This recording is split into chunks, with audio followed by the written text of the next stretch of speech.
Malarvigie était assise près de la fenêtre du bus. Elle savourait la beauté de la nature, des champs et des plantes en fleurs. L'arrêt de bus de son village arriva. Hésitant un instant, Malarvigie descendit lentement du bus. « Ça fait combien de temps que je suis venue ici ?» pensa-t-elle.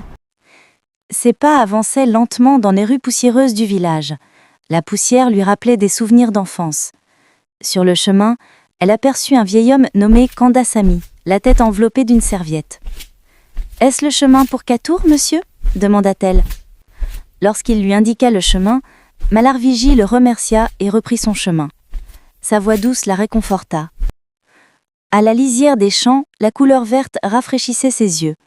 Le vent soufflait doucement et les tiges de riz se balançaient ensemble. Le paysage verdoyant était comme une danse douce. Une rue bordée d'arbres verdoyants. L'ombre agréable de ces arbres la réchauffait.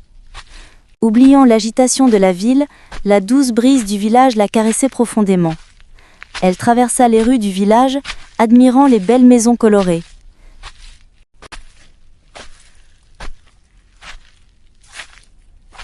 Chaque porte, chaque fenêtre semblait raconter une histoire.